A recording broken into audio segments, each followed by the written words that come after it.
Pizza Hut, a Pizza Hut, a Pizza Hut. Kentucky Fried Chicken and a Pizza Hut. McDonald's, McDonald's, Kentucky Fried Chicken and a Pizza Hut. McDonald's, McDonald's, Kentucky Fried Chicken and a Pizza Hut. I like food, Kentucky Fried Chicken and a Pizza Hut. You like food, Kentucky Fried Chicken and a Pizza Hut. A Pizza Hut, a Pizza Hut.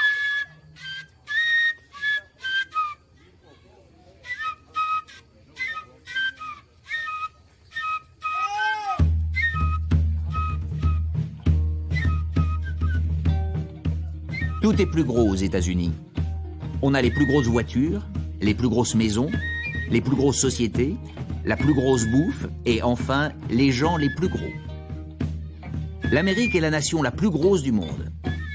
Félicitations, 100 millions d'Américains sont en surpoids ou obèses, ce qui représente plus de 60% des adultes.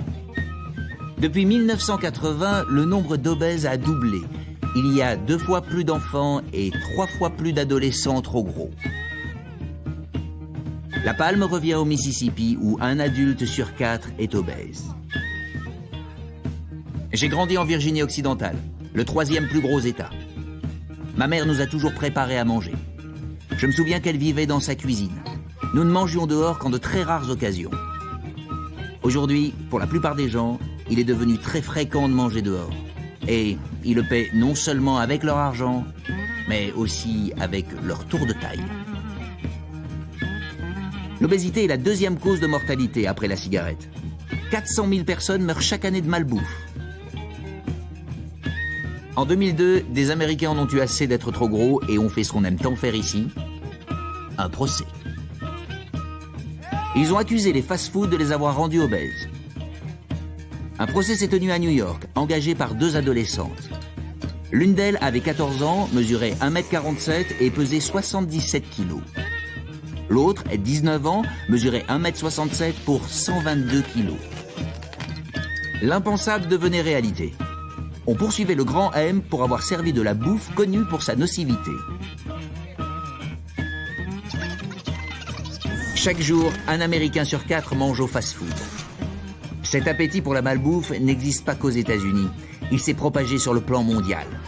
McDonald's a plus de 30 000 enseignes réparties sur les 6 continents. Il nourrit plus de 46 millions de personnes chaque jour. C'est plus que la population de l'Espagne. Aux USA, McDonald's détient 43% du marché des fast-foods. Il y en a partout. Hypermarchés, aéroports, stations-service, gares, centres commerciaux, parcs d'attractions, même dans les hôpitaux. Eh oui, vous avez bien entendu, vous serez sur place en cas d'infarctus. Les avocats de McDo ont protesté, la nocivité de ces repas étant universellement connue. Comment prouver que leurs problèmes ne sont dus qu'à leur Mac-régime ?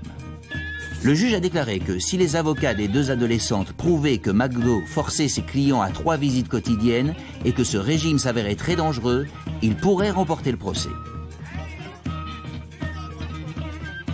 Ces chaînes de fast-food sont-elles les seules coupables ? Où s'arrête la responsabilité personnelle et où commence celle des chaînes ? Est-ce que se nourrir au fast-food, c'est vraiment mauvais ? Je veux dire, que va-t-il se passer si je mange au McDo pendant un mois ? Je deviendrai un Américain obèse ? Est-ce que ce sera dangereux ? On va voir. Je suis prêt. Moi, en super size.